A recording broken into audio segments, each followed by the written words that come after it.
Hello friends, welcome to our channel learning notebook. आज इस video में हम क्लास 8 मैथ्स का चैप्टर एक्सपोनेंट्स एंड पावर्स पढ़ेंगे। फ्रेंड्स, ये चैप्टर आप क्लास 7th में भी पढ़ चुके हैं, पर क्लास 8 में इस चैप्टर में हम ये पढ़ेंगे कि अगर पावर्स नेगेटिव हों तो उनको कैसे सॉल्व किया जाता है। अभी तक आप पावर्स जब पॉजिटिव होती हैं वो सॉल्व करते हुए आए हैं। आज इस वीडियो में हम सीखेंगे कि अगर पावर्स नेगेटिव नंबर्स हों तो उन्हें कैसे सॉल्व कर सकते हैं। So let's see what all topics we are going to cover today in this chapter. सबसे पहले फ्रेंड्स हम समझेंगे कि एक्सपोनेंट्स क्या होते हैं। फिर हम पहुंचेंगे बहुत ही इंपॉर्टेंट टॉपिक पे जो है पावर्स विद नेगेटिव एक्सपोनेंट्स। फिर हम लॉज ऑफ एक्सपोनेंट्स पढ़ेंगे, उससे रिलेटेड हम प्रैक्टिस क्वेश्चंस करेंगे। फिर अपना नेक्स्ट टॉपिक होगा numbers in standard form and how to compare very large and very small numbers. So let's start and first understand what are exponents. To write large numbers in shorter form, we use exponents. तो friends, जो काफी large numbers होते हैं, बड़े बड़े numbers जो होते हैं, जैसे कि अगर हमें बताना है कि मास ऑफ अर्थ कितना है, तो देखिए ये इतना होता है मास ऑफ अर्थ। अब ये इतना बड़ा नंबर है कि इसको रीड करना बड़ा डिफिकल्ट है। इसको हम कैसे रीड करें, इसको कैसे बताएं कि कितना होता है मास ऑफ अर्थ। तो ऐसे लार्ज नंबर्स को लिखने के लिए, बोलने के लिए हम शॉर्टर फॉर्म यूज करते हैं जिसको कहते हैं एक्सपोनेंट्स। तो जैसे कि हम मास ऑफ अर्थ को लिख सकते हैं 5.97 into 10 raise to the power 24। तो ये हमने मास ऑफ द अर्थ लिख दिया है यूजिंग एक्सपोनेंट्स। तो फ्रेंड्स, यहां पर ये जो 24 है ये कहलाता है एक्सपोनेंट। आइए इसको डिटेल में मैं आपको और बताती हूं। अब देखिए फ्रेंड्स, 10,000 नंबर है। अब 10,000 को मैं ऐसे भी लिख सकती हूँ 10 इंटू 10 इंटू 10 इंटू 10, यानी अगर मैं 10 को 4 बारी मल्टीप्लाई करूं 10 10 10 तो मेरे को 10,000 आ जाता है, राइट। अब इसको जब मैंने 10 को 4 बारी मल्टीप्लाई करा तो मैं इसे ऐसे लिख सकती हूँ एक्सपोनेंशियल फॉर्म में 10 रेज टू द पावर 4। देखिए कैसे रीड करते हैं इसको, 10 रेज टू द पावर 4। तो ये 10,000 की एक्सपोनेंशियल फॉर्म है, राइट। और जब हम ऐसे लिखते हैं तो ये जो 10 होता है ये कहलाता है बेस और 4 ये कहलाता है एक्सपोनेंट। क्या कहलाता है? 4 एक्सपोनेंट। ठीक है।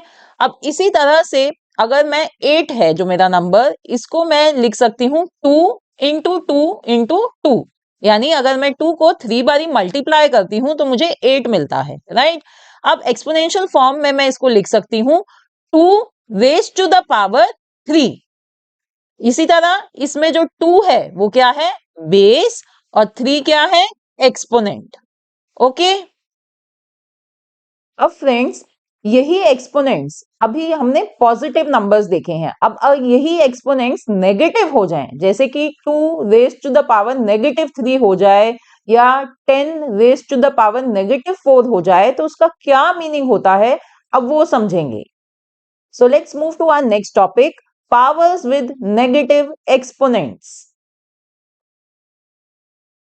फ्रेंड्स, इन जनरल अगर हमें कोई नंबर दिया हुआ है ऐसे a raise to the power -m, तो इसका मतलब होगा it is equals to 1 by a raise to the power m। Let me show you some examples. 2 raise to the power -1 will be equal to 1 by 2 raised to the power 1, यानी 1 by 2। In the same way, 3 raised to the power -2 will be equal to 1 by 3 raised to the power 2. Similarly, 10 raised to the power -3 will be equal to 1 by 10 raised to the power 3. अब friends, आप सोच रहे होंगे कि हम ये ऐसा क्यों करते हैं, हम किसी नेगेटिव पावर को हम ऐसे 1 बाय समथिंग लिखकर क्यों उसको पॉजिटिव पावर कर लेते हैं। तो अब हम ये समझते हैं कि ऐसा क्यों होता है। तो हम अपने इस पहले एग्जाम्पल से स्टार्ट करते हैं। देखिए हमने लिखा था 2 raise to the power -1 equals to 1 by 2। तो हम अपनी बात को प्रूव करने के लिए 1/2 से स्टार्ट कर लेते हैं, क्योंकि हमने पॉजिटिव एक्सपोनेंट्स तो अभी पढ़े ही थे पहले। तो देखिए 1/2 है, यहाँ पे मैं इस 1 को क्या लिख सकती हूँ, मैं इसे 2 रेज टू द पावर 0 भी लिख सकती हूँ। क्यों? क्योंकि हमने ये लॉ पढ़ा था, पॉजिटिव एक्सपोनेंट में हमने पढ़ा था कि अगर a raise to the power 0 है, it would be equal to 1। तो मैंने यहाँ पर 1 की जगह 2 रेज टू द पावर 0 लिख दिया। अब फ्रेंड्स इधर ध्यान से देखिए, आपको ये दोनों नंबर्स आपको दिख रहे हैं जो डिवाइड हो रहे हैं और इनका बेस सेम है। तो जो इनकी पावर्स हैं वो क्या होंगी? इनकी पावर्स सब्ट्रैक्ट होंगी। ये भी लॉ हमने पढ़ा था, राइट? ये लॉ मैंने यहाँ लिख दिया है। तो इसको हम लिख सकते हैं 2 raise to the power 0 minus 1। 0 minus 1 मतलब -1। तो यहाँ पे देखिए वही चीज आ गई है, 2 रेज टू द पावर -1। देखिए यहाँ पे अब इक्वल टू आ गया ना, ये सेम हो गया। तो इसका मतलब 1/2 equals to 2 raise to the power -1। तो ये जो हमने ऊपर लिखी हुई है अपनी जनरल फॉर्म, ये हमने प्रूव कर दी है कि ये सही है। Now our next topic is laws of exponents. तो फ्रेंड्स अभी तक हमने ये लॉज ऑफ एक्सपोनेंट्स पढ़े थे जहां पर सारी पावर्स पॉजिटिव थी, है ना? ये जितनी भी पावर्स थी इसमें ये सब पॉजिटिव थी। अब अगर यही सारी पावर्स नेगेटिव हों तो क्या स्टिल ये लॉज ऑफ एक्सपोनेंट्स अप्लाई होंगे? तो अब हम ये सीखेंगे, ये चेक करेंगे, do these laws hold good for negative exponents as well? तो पहला लॉ ऑफ एक्सपोनेंट है a raise to the power m multiplied by a raise to the power n equals to a raise to the power m plus n। तो अब यहाँ पर हम ऐसा करते हैं कि हम पावर को नेगेटिव ले लेते हैं, जैसे कि मैंने यहाँ लिया, मैंने करा 2 raise to the power -3 multiplied by 2 raise to the power 2। ठीक है, तो अब हम इसे सॉल्व करते हैं using this law of exponent. तो अगर हम इसे यूज करते हैं लॉ को, तो क्या होगा? 2 रेज टू द पावर, ये जो पावर्स है हमारी यानी -3, और उनको हम ऐड कर देंगे 2 के साथ, सो -3 प्लस 2। तो ये क्या हो गया? ये बन गया -1। 2 रेज टू द पावर -1। तो ये मेरा आया जब मैंने ये लॉ ऑफ एक्सपोनेंट यूज किया। इसको हम नॉर्मली भी सॉल्व करके देख लेते हैं। देखिए 2 रेज टू द पावर -3 का क्या मतलब हुआ? 1/2 रेज टू द पावर 3 और multiplied by 2 raise to the power 2। इसको ऐसे ही लिख लिया। अब 2 रेज टू द पावर 2 का मतलब है कि मैं 2 को 2 बार ही मल्टीप्लाई करूं, और इसी तरह से 2 रेज टू द पावर 3 का मतलब है कि मैं 2 को 3 बार ही मल्टीप्लाई, 3 टाइम्स मल्टीप्लाई करूं। अब यहाँ पर हम इनको कैंसिल कर लेते हैं, 2 2 से 2 2 कैंसिल हो गए, तो हमारे पास क्या बचा? 1/2 which is equals to 2 raise to the power -1। तो देखिए जब हमने लॉ ऑफ एक्सपोनेंट यूज किया था, तो जब भी 2 रेज टू द पावर -1 आया था, और without using law of exponent जब हमने सॉल्व किया तो जब भी यही आया। तो इसका मतलब कि अगर हमारे को पावर्स चाहे पॉजिटिव इंटीजर हो चाहे नेगेटिव इंटीजर हो, ये लॉ ऑफ एक्सपोनेंट हम अप्लाई कर सकते हैं। Now let's C second law of exponent, which says a raised to the power m divided by a raised to the power n equals to a raised to the power m minus n। तो अब यहाँ पर हम फिर से एक negative power ले लेते हैं। तो मैंने लिया 4 raise to the power 2 divided by 4 raise to the power -3। तो अब यही लॉ ऑफ एक्सपोनेंट यूज करते हैं हम यहाँ पर। तो यह क्या होगा? बेस सेम है तो पावर्स क्या होंगी? सब्ट्रैक्ट हो जाएंगी। ठीक है, डिवाइड हो रही हैं विद सेम बेस, तो पावर्स सब्ट्रैक्ट हो जाएंगी। तो वो पावर्स क्या बन गई? 2 माइनस -3। अब फ्रेंड्स देखिए ये चीज सॉल्व करने के लिए जो हमने इंटीजर्स पढ़े थे, वहां पे जो जो चीजें सीखी थी ना, वो सारी काम आएंगी इधर।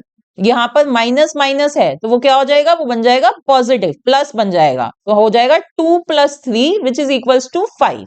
तो यहाँ पर हमें आंसर मिला 4 रेज टू द पावर 5। अब आइए दोबारा से इधर, अब इसको हम नॉर्मली सॉल्व करके देख लेते हैं कि क्या भाई जब हम नॉर्मली इसको सॉल्व करेंगे तो जब भी क्या यही आंसर आता है या नहीं। तो यहाँ पर ये डिवाइड हो रहा है, तो हम सबसे पहले इसको ऐसे लिख लेते हैं 4 raise to the power 2 by 4 raise to the power negative 3। अब ये नीचे की जो ये नेगेटिव पावर है, जब मैं इसको पॉजिटिव बनाऊंगी तो ये ऊपर जाकर ऐसे मल्टीप्लाई हो जाएगा, राइट। तो हमें मिला 4 raise to the power 2 multiplied by 4 raise to the power 3। अब यहाँ पर सेम बेस है, मल्टीप्लाई हो रहा है, तो ये जो पावर्स हैं ये ऐड हो जाएंगी। तो 2 + 3 करेंगे हम, विच इज इक्वल्स टू 5। तो यानी यहाँ पर भी हमारा आंसर सेम ही आ गया, 4 रेज टू द पावर 5। तो इसका मतलब फ्रेंड्स कि ये जो सेकंड लॉ ऑफ एक्सपोनेंट है ये भी अप्लाई होगा अगर पावर्स नेगेटिव हुई जब भी। Now let's see the next law of exponent. It says a raise to the power m whole raise to the power n equals to a raise to the power m into n। Negative powers डाल के देखते हैं कि क्या ये law of exponent जब भी hold करता है या नहीं। तो मैंने एग्जांपल ले लिया है 5 raise to the power 3 whole raise to the power -2। तो अगर हम ये लॉ ऑफ एक्सपोनेंट यूज करते हैं तो इसके अकॉर्डिंगली हम इन पावर्स को मल्टीप्लाई कर लेंगे। तो यानी 3 multiplied by -2 which is equals to -6। तो ये आंसर आ गया 5 रेज टू द पावर -6। अब इसको हम नॉर्मली सॉल्व कर लेते हैं। देखिए इसको अगर मैं पॉजिटिव पावर्स के साथ लिखूं, पावर के साथ लिखूं, तो ये क्या बन जाएगा, ये बन जाएगा, है ना। अब यहाँ पे पावर है 2, तो यानी कि ये 5 रेज टू द पावर 3 को हम 2 बारी मल्टीप्लाई करेंगे, तो ये ऐसे आ गया। अब इधर देखिए सेम बेस है दोनों का और मल्टीप्लाई हो रहा है, तो इसका मतलब ये दोनों पावर्स ऐड होंगी। तो मेरे पास आ गया 1/5 raise to the power 6 which is nothing but 5 raised to the power -6। तो यानी ये हमारा जो ये लॉ ऑफ एक्सपोनेंट है ये भी with negative powers it holds good for negative powers as well. तो ये थर्ड लॉ ऑफ एक्सपोनेंट है जो नेगेटिव पावर्स पे भी हम अप्लाई कर सकते हैं। Let's see the next law of exponent. a raised to the power m multiplied by b raised to the power m equals to a into b whole raised to the power m। तो friends जैसे कि आप इस law में देख सकते हैं कि अगर हमारे पास ऐसे दो नंबर्स हों जिनके बेस तो डिफरेंट हो पर पावर सेम हो और वो आपस में मल्टीप्लाई हो रहे हैं, तो हम क्या कर सकते हैं, हम उन दोनों बेस को मल्टीप्लाई करेंगे और whole raise to the power जो m है इस केस में वो ले लेंगे। तो आइए अब देखते हैं कि नेगेटिव पावर्स के साथ ये लॉ ऑफ एक्सपोनेंट होल्ड करता है या नहीं। तो मैंने ये ले लिया है 2 raise to the power -2 multiplied by 3 raise to the power -2। तो यहाँ पर दो अलग अलग बेस लिए हैं और पावर सेम ली है। तो देखते हैं अब इस लॉ को यूज करके हम क्या करेंगे, हम करेंगे 2 into 3 which is equals to 6 raise to the power -2। ठीक है, ये आंसर आया है। अब इसको हम यूजुअली नॉर्मली सॉल्व कर लेते हैं और देखते हैं कि क्या जब भी यही आंसर आएगा या नहीं। तो 2 रेज टू द पावर -2 को मैं ऐसे लिख सकती हूँ जब मैंने उसकी पावर को पॉजिटिव बनाना है। इसी तरह से मैं दूसरे नंबर को जब पावर पॉजिटिव करनी है तो मैंने ऐसे लिख लिया। अब इसका क्या मतलब है, इसका मतलब है कि 2 रेज टू द पावर 2 का मतलब हो गया कि मैं 2 को 2 बारी मल्टीप्लाई कर रही हूँ और इसी तरह 3 को 2 बारी मल्टीप्लाई कर रही हूँ। तो इधर हम 2 को 3 से मल्टीप्लाई कर लेते हैं तो एक 6 आ गया हमारे पास। इसी तरह दूसरे 2 को दूसरे 3 से मल्टीप्लाई करेंगे तो एक और 6 आ गया। तो ये हो गया 1/6 into 6 which is equals to 1/6 raise to the power 2। अब इसको मैं कैसे लिख सकती हूँ नेगेटिव पावर के साथ, ऐसे 6 रेज टू द पावर -2, है ना। देखो सेम आया ना, जब हमने लॉ ऑफ एक्सपोनेंट यूज करा था तो जब भी यही आंसर था और विदाउट यूजिंग दैट जब भी यही आंसर है। तो इसका मतलब ये फोर्थ लॉ भी हम नेगेटिव पावर्स के साथ यूज कर सकते हैं। आइए अब नेक्स्ट लॉ ऑफ एक्सपोनेंट देखते हैं। देखिए यहाँ पे ये दो नंबर्स हैं जो डिवाइड हो रहे हैं। अब इन दो नंबर्स में बेस अलग अलग हैं और पावर सेम ही है। तो यहाँ पे जो अभी हमने पढ़ा था वही लॉ है, बस वहां पे वो नंबर्स मल्टीप्लाई हो रहे थे, इधर डिवाइड हो रहे हैं। तो इस केस में हम क्या कर सकते हैं कि दोनों बेस को हम डिवाइड करेंगे और whole raise to the power m ले लेंगे। ठीक है, वही जो सेम पावर है वही ले लेंगे। तो आइए नेगेटिव पावर्स के साथ देखते हैं इस लॉ को। मैंने एग्जाम्पल लिया है 10 raise to the power -3 divided by 5 raise to the power -3। तो दो बेस अलग अलग हैं, पावर सेम है और ये दोनों नंबर्स डिवाइड हो रहे हैं। So according to this law we should do 10 divided by 5 which is equals to 2 और पावर यही सेम -3। ठीक है, तो ये आंसर आया है। Now let's solve it normally without using this law of exponent. तो जब मैंने इसको पॉजिटिव पावर्स में लिखना है तो हम इनको ऐसे लिख सकते हैं। अब ये बीच में डिवाइड का साइन है फ्रेंड्स, तो इसको जब मैंने कन्वर्ट करना है मल्टीप्लीकेशन में तो मुझे इसका रेसिप्रोकल लेना पड़ेगा सेकेंड नंबर का, जो है 1/5 रेज़ टू द पावर 3। तो इसका रेसिप्रोकल लिया, बीच में मल्टीप्लाई का साइन लगाया, तो ये आ गया हमारे पास। अब बस इसको हम लिख लेते हैं, 5 को 3 बारी लिख लेते हैं, 10 को 3 बारी लिख लेते हैं, दोनों डिवाइड हो रहे हैं। सिंप्लीफाई करते हैं, 5 2 ज़ा 10, तो नीचे 3 बारी हमारे पास 2 आ गया है। अब तो ऊपर है 1, बेसिकली ये अब क्या बन गया 1/2 रेज़ टू द पावर 3। अब इसको मैं दोबारा अगर नेगेटिव पावर में लिखना चाहूंगी तो हम ऐसे लिखेंगे 2 रेज़ टू द पावर -3। तो देखिए ये सेम आ गया ना आंसर। जब हमने ऊपर लॉ ऑफ एक्सपोनेंट यूज किया था ये वाला, तो जब ये आंसर था, और अगर मैंने बिना लॉ ऑफ एक्सपोनेंट यूज करे इसको सॉल्व किया तो जब भी मेरे पास यही आंसर आया। तो इसका मतलब ये लॉ ऑफ एक्सपोनेंट भी अप्लाई होता है नेगेटिव पावर्स पर। तो अभी तक हमने जितने भी लॉ ऑफ एक्सपोनेंट देखे हैं सारे ही हम अप्लाई कर सकते हैं नेगेटिव पावर्स पर। Let's see the next law, numbers with 0 as exponent. तो फ्रेंड्स ये लॉ था जिसमें जो बेस है अगर उसका जो पावर है वो 0 हो तो क्या होना चाहिए। So let's see, it says a raise to the power 0 equals to 1। तो इसका मतलब अगर किसी भी नंबर की पावर 0 है तो वो 1 के इक्वल होगा। तो अब अगर हम देखिए, अब इधर पावर तो 0 है तो इसको ये कोई नेगेटिव तो हो नहीं सकती, कुछ और तो हम इसको ले नहीं सकते। पर अगर मैं a जो मेरा बेस है वहां पर अगर कोई नेगेटिव नंबर ले लूं तो जब भी मेरा आंसर 1 ही आएगा। क्यों? क्योंकि -2 रेज़ टू द पावर 0 हो गई है इधर भी, तो वो भी इक्वल टू 1 ही होगा। ठीक है, तो ये हमने देखे लॉज ऑफ एक्सपोनेंट्स कि भाई ये होल्ड करते हैं नेगेटिव पावर्स के साथ या नहीं। तो फ्रेंड्स हमने यही देखा कि ये जितने भी लॉज ऑफ एक्सपोनेंट्स हैं all of them they hold true for negative powers as well, right? आइए अब इसके बेसिस पर हम कुछ प्रैक्टिस क्वेश्चंस करते हैं। Question is simplify and express the result in positive exponent. तो फ्रेंड्स यहां पर हमें इन एक्सप्रेशंस को सिंप्लीफाई करना है, पर हमें उनको पूरा सिंप्लीफाई नहीं करना। हमने जो अपना रिजल्ट रखना है वो एक्सपोनेंट फॉर्म में रखना है, और वो भी पॉजिटिव एक्सपोनेंट में। अगर नेगेटिव भी आ रहा होगा ना तो हमें अपना आंसर पॉजिटिव एक्सपोनेंट में देना है। सो पहला देखते हैं क्वेश्चन। देखिए ये क्वेश्चन है, जैसे कि हम इधर देख सकते हैं कि हमें ब्रैकेट में जो चीज गिवन है पहले हम उसे सॉल्व करेंगे। तो ब्रैकेट में देखिए यहाँ पे इन दो नंबर्स का बेस सेम है और ये डिवाइड हो रहे हैं, तो हम कौन सा लॉ ऑफ एक्सपोनेंट यूज करेंगे? यस, हम क्या करेंगे, हम इनकी पावर्स को सब्ट्रैक्ट करेंगे। तो हमें मिलेगा 3 raise to the power -7 minus, और ब्रैकेट्स में हम लिखेंगे -10। ठीक है, ब्रैकेट्स में लिखना जरूरी है क्योंकि बाहर माइनस का साइन है। अब देखिए यहाँ पर हम अपने वही इंटीजर्स के रूल फॉलो करेंगे, माइनस माइनस प्लस बन जाता है, तो इधर हम इन पावर्स को ऐसे बन गया हमारा -7 + 10 विच इज इक्वल्स टू 3। तो अब हमारे पास आ गया 3 raise to the power 3 multiplied by 3 raise to the power -5। ठीक है, अब इधर फिर से देखिए यहां पर भी बेस सेम है, पर अब ये दो नंबर्स मल्टीप्लाई हो रहे हैं, तो इनकी पावर्स को हम क्या करेंगे? Yes, we will add them. So we will do 3 + -5। अब फिर से प्लस और माइनस बन जाते हैं माइनस, तो हो जाएगा 3 - 5 विच इज इक्वल्स टू -2। तो ये आ गया 3 रेज़ टू द पावर -2।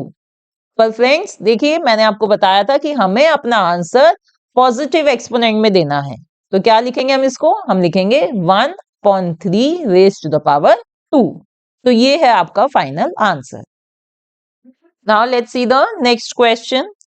अब ये देखिए यहाँ पर हमें ये क्वेश्चन गिवन है, दो नंबर्स हैं बेस अलग अलग है, पावर सेम है और ये मल्टीप्लाई हो रहे हैं, तो यूजिंग लॉ ऑफ एक्सपोनेंट हम इनको ऐसे लिख सकते हैं, यानी -3 multiplied by 5 upon 3 whole raise to the power 4। तो बेस अलग अलग जो थे ना, हमने उन बेसिस को मल्टीप्लाई कर दिया और whole raise to the power 4 ले लिया।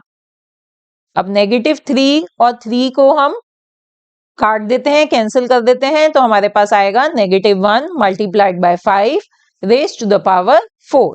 ठीक है, -1 multiplied by 5 is -5 raise to the power 4। तो ये है हमारा आंसर, इसका एक्सपोनेंट पॉजिटिव है, so this is our answer. अब फ्रेंड्स, अभी तक हमने सीखा कि नंबर्स को हम कैसे लिख सकते हैं यूजिंग एक्सपोनेंट्स, राइट। पर उसको भी लिखने की एक स्टैंडर्ड फॉर्म होती है, जो आप आगे अगर बुक्स वगैरह में जब रीड करेंगे तो एक स्टैंडर्ड फॉर्म होती है, लिखने का एक स्टैंडर्ड वे है कि कैसे हम नंबर्स को स्टैंडर्ड फॉर्म में लिखते हैं। तो वो स्टैंडर्ड फॉर्म क्या होती है, इस टॉपिक में हम वो समझेंगे। Any number can be expressed as a decimal number between 1 and 10 including 1 multiplied by a power of 10. Such a form of number is called its standard form. Let's see another question. Simplify. अब यहां पर friends इस question को ध्यान से देखिए। देखिए ऊपर नंबर है, फिर एक टी के ऊपर साथ पावर है और नीचे भी हमें दो नंबर्स दिख रहे हैं और टी के साथ एक पावर दिख रही है। तो नंबर्स में तो फ्रेंड्स हमें कोई बेस सेम नहीं दिख रहा, ना ही कोई पावर सेम दिख रही है। पर अगर हम टी को देखते हैं तो टी में हमें वी कैन सी कि सेम बेस है, पावर्स डिफरेंट है, कोई बात नहीं। तो हम ऐसा करते हैं कि पहले ये टी वाला ही सॉल्व कर लेते हैं। तो टी क्योंकि ये डिवाइड हो रहा है, सेम बेस है, और तो हम पावर्स का क्या करेंगे, हम पावर्स को सब्ट्रैक्ट करेंगे। तो हम करेंगे -4 माइनस -8। तो ये क्या होगा, -4 माइनस माइनस प्लस बन जाएगा, तो -4 plus 8 which is equals to 4। तो जब हमने t सॉल्व करा तो हमारे पास आ गया t raise to the power 4। एक स्टेप हमने अपना ये कंप्लीट कर लिया। अब हम नंबर्स का देखते हैं कि नंबर्स का क्या कर सकते हैं हम। देखिए फ्रेंड्स, जब ऐसे नंबर्स गिवन हो जहां पर हमारे पास ना बेस सेम होता है ना पावर सेम हो, तो हमें कोशिश करनी चाहिए कि पहले हम उनकी पावर या बेस को सेम बनाएं। तो यहाँ पर हम बेस सेम बनाने की कोशिश करते हैं। नीचे भी 10 है और एक 5 है और ऊपर 25 है, तो 25 को मैं 5 की फॉर्म में आराम से लिख सकती हूँ 5 इंटू 5। इसी तरह से 10 को मैं लिख सकती हूँ 5 इंटू 2, है ना। अब देखो ऊपर 5 इंटू 5 को हम लिख सकते हैं 5 रेज टू द पावर 2, और नीचे मेरे पास एक ये है 5 raise to the power -3 into 5, right. 5 का मतलब है कि 5 रेज टू द पावर 1 है ये 5 रेज टू द पावर 1 है फ्रेंड्स, ये इसको हम ऐसे रीड करेंगे। तो यहाँ पर सेम बेस है, मल्टीप्लाई हो रहे हैं, तो इनकी पावर्स को हम ऐड करेंगे। तो हम करेंगे -3 plus 1 which is equals to -2। तो ये आ गया मेरे पास नीचे डिनोमिनेटर में 5 raise to the power -2 multiplied by 2। अब ऊपर देखिए, ऊपर मेरे पास फिर से अब मेरे को सेम दिख रहा है कि भाई मेरा सेम बेस बन रहा है इधर। तो ये सेम बेस के साथ डिवाइड हो रहा है, तो हम पावर्स को सब्ट्रैक्ट करेंगे। We will do 2 minus -2, minus minus plus हो जाएगा, तो बन जाएगा 2 plus 2 which is equals to 4। तो अब मेरे पास आ गया 5 raise to the power 4 multiplied by t raise to the power 4 divided by 2।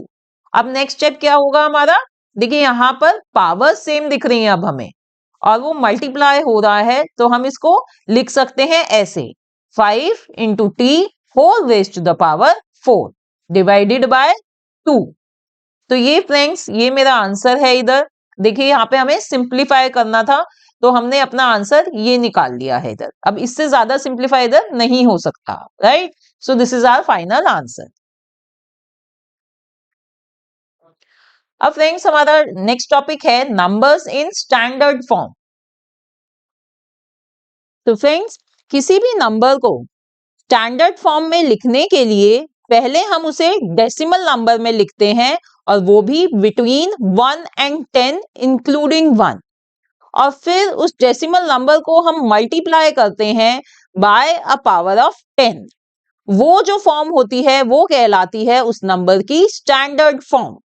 इसे समझने के लिए let's see few examples. Suppose करिए नंबर गिवन है 5927। अब देखिए इस नंबर को मैं डेसिमल नंबर में कैसे लिख सकती हूँ? मैं इसे लिख सकती हूँ 5927.0, राइट। अब इसको स्टैंडर्ड फॉर्म में लिखने के लिए मुझे ये डेसिमल नंबर चाहिए 1 और 10 के बीच में, पर ये तो बहुत बड़ा नंबर है, तो मैं क्या करूंगी? ये जो डेसिमल पॉइंट है मैं इसको शिफ्ट करूंगी 3 प्लेसेस लेफ्ट में। मैंने लिखा 5.927 और जब मैंने डेसिमल प्लेस 3 लेफ्ट में शिफ्ट करा तो मुझे मल्टीप्लाई करना पड़ेगा 1000 से, राइट। तो अब देखिए जब हमने ये जो मेरा नंबर है 5.927, अब ये आ गया है 1 और 10 के बीच में, यही चाहिए था ना हमें। तो अब ये मैंने लिख दिया 5.927 इंटू 1000। बस अब ये तो यहाँ पे तो बहुत आसान है। अब मेरे को इसको सिर्फ एक्सपोनेंट में फॉर्म में लाना है, वो हमने सीखा ही था कि 1000 को हम लिख सकते हैं 10 रेज टू द पावर 3। सो 5927 की ये स्टैंडर्ड फॉर्म है using exponents, 5.927 into 10 raised to the power 3. Let's see some more examples. Now this is the number. अब इसको डेसिमल नंबर में मैं लिख सकती हूँ 343 4 times 0.0, ठीक है। अब फिर से वही चीज है, पर मेरे को डेसिमल नंबर चाहिए 1 और 10 के बीच में। तो अब ये जो डेसिमल पॉइंट है मैं इसको शिफ्ट करूंगी 4 से पहले, यहाँ पे 3.43 और 4 टाइम्स 0। अब जितने डेसिमल प्लेस मैंने इसको शिफ्ट किया है उतना मेरे को इसको मल्टीप्लाई करना पड़ेगा। तो यहाँ पे देखिए मैंने उतनी ही जीरोस यहाँ पर लिख दी हैं। बस अब मेरे को इसको जो ये मेरा 1 कितना है, ये 10 लाख, तो 10 लाख को मेरे को एक्सप्रेस करना है एक्सपोनेंट्स की फॉर्म में, तो वो मैं लिख दूंगी 10 रेज टू द पावर 6। सो ये मेरी स्टैंडर्ड फॉर्म है इस नंबर की using exponents, 3.43 into 10 raise to the power 6। Now next number is 3908.78। तो यहाँ पे ये ऑलरेडी एक डेसिमल नंबर है। अब मेरे को इसको 1 से 10 के बीच में लिखना है इस डेसिमल नंबर को, तो मैं कैसे लिखूंगी? मैं ये जो डेसिमल पॉइंट है इसको 3 प्लेसेस लेफ्ट शिफ्ट कर दूंगी, तो बन गया नंबर 3.90878। और जैसे ही मैंने इसको 3 प्लेसेस लेफ्ट शिफ्ट किया तो मेरे को इसको 1000 से मल्टीप्लाई करना पड़ेगा, तो वो मैंने कर दिया। और अब मेरे को पता है कि 1000 को हम एक्सपोनेंट्स में लिख सकते हैं 10 रेज टू द पावर 3। तो ये इस नंबर की स्टैंडर्ड फॉर्म है। तो ठीक है फ्रेंड्स, समझ में आया कि कैसे हम किसी भी नंबर को स्टैंडर्ड फॉर्म में लिख सकते हैं यूजिंग एक्सपोनेंट्स। अब फ्रेंड्स ये तो हमने देखे कि कैसे जो लार्ज नंबर्स हों उनको हम स्टैंडर्ड फॉर्म में लिख सकते हैं यूजिंग एक्सपोनेंट्स। पर अगर हमारे पास लार्ज नंबर्स की जगह बहुत ही स्मॉल नंबर्स हों, छोटे नंबर्स हों, तो क्या हम उनको भी लिख सकते हैं स्टैंडर्ड फॉर्म में using exponents? Yes, we can do that. और हम उनको लिख सकते हैं using negative exponents. Let me show you how. So look here, this is a question. एक ये नंबर है जो 1 से काफी छोटा नंबर है, ठीक है। तो इसको जब हम ये डेसिमल रिमूव करेंगे, इसका पॉइंट डेसिमल पॉइंट रिमूव करेंगे, तो हम इसको कैसे लिख सकते हैं? हम लिख सकते हैं 7 अपॉन जितने भी डेसिमल पॉइंट के बाद प्लेसेस हैं, यहाँ पर 6 प्लेसेस हैं, तो उतनी ही हम नीचे 0 लगा लेंगे, तो हमने ये लिख दिया।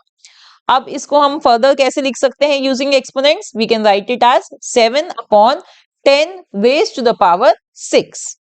अब देखिए फ्रेंड्स ये क्या है? ये है 7 into 1 upon 10 raise to the power 6, है ना, यही मतलब है ना इसका। और ये जो 1 upon 10 raise to the power 6 है, मैं इसको लिख सकती हूँ 10 raise to the power negative 6।